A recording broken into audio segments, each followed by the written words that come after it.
वर्षाचा आढावा घेताना हॉकीच्या खात्यात नेहमीच अपयशाची मोजदाद झाली आहे। 2008 हे वर्षही त्याला अपवाद ठरलेलं नाहीये। 80 वर्षात पहिल्यांदाच भारतीय हॉकीची टीम ऑलिम्पिकला पात्रही ठरू शकली नाही आणि याला जबाबदार असणारे हॉकी महासंघाचे अध्यक्ष गिल यांचं साम्राज्यही अखेर याच वर्षी खालसा झालं।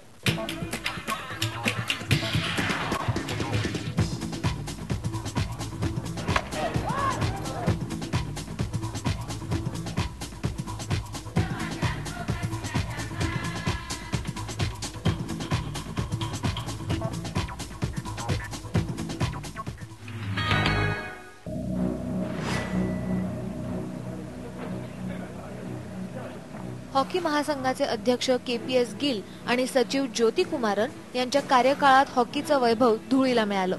2008 पर्यंत त्यांनी 15 कोचेसची हकालपट्टी केली। त्यांच्याच कार्यकाळात हॉकीच्या किट्सचा खेळापेक्षा मारामारीसाठी जास्त उपयोग झाला।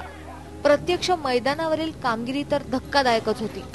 वर्ल्ड कप मध्ये 11व्या क्रमांकावर घसरण, 2006च्या कॉमनवेल्थ मध्ये मेडल नाही, आशियाई क्रीडा स्पर्धेत अपयश आणि 80 वर्षात पहिल्यांदाच ऑलिम्पिकला पात्र न ठरण्याची नामुष्की। त्यातच ज्योती कुमारन यांना लाच घेताना रंगेहात पकडल्यामुळे हॉकी फेडरेशनची शंभरी भरली। अखेर ऑलिम्पिक असोसिएशननं इंडियन हॉकी फेडरेशन बरखास्त केली आणि गिल यांचा गेम ओव्हर झाला। अझलन शाह हॉकी स्पर्धेसाठी आधी निवडलेली टीम रद्द करून नवी टीम निवडण्यात आली, कारण याच स्पर्धेसाठीच्या टीम मध्ये निवड करण्यासाठी फेडरेशनचे सेक्रेटरी ज्योती कुमारन यांनी लाच घेतल्याचा आरोप झाला होता। नव्या हॉकी खेळाडूंच्या कमिटीचे अध्यक्ष असलम शेर खान यांचा निर्णय चांगलाच यशस्वी ठरला।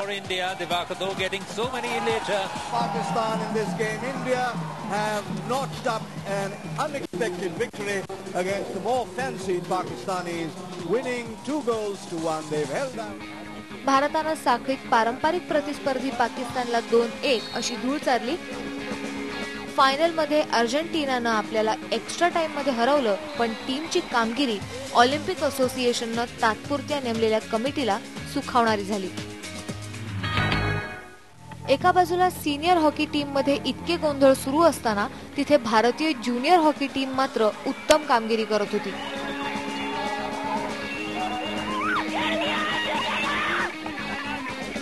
हैदराबाद मध्ये झालेल्या ज्युनियर एशिया कप हॉकी स्पर्धेत भारतानं विजेतेपद पटकावलं। फायनल मध्ये त्यांनी दक्षिण कोरियाचा 3-2 असा पराभव केला। या संपूर्ण स्पर्धेत भारतीय ज्युनियर हॉकी टीम अपराजित राहिली। या विजयापेक्षाही गाजली ती पाकिस्तानी हॉकीपटूंनी या स्पर्धेत भारतीय हॉकीपटूंशी केलेली मारामारी। हाफ टाइमला भारत 1-0 असा आघाडीवर होता। हाफ टाइमला काही मिनिटांचाच अवधी असताना पाकिस्तानच्या मोहम्मद इरफाननं भारताच्या मनदीप अंतिलच्या पोटात हॉकी स्टिक मारली आणि ठिणगी पडली।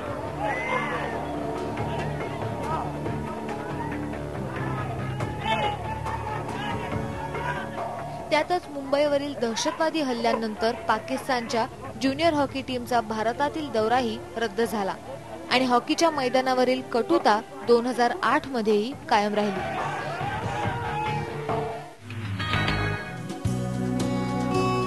हॉकीचं वर्ष निराशाजनक ठरत असतानाच मीररंजन नेगी आणि धनराज पिल्ले यांनी हॉकीला पूर्वीचे वैभव प्राप्त करून देण्यासाठी याच वर्षात पुढाकार घेतला।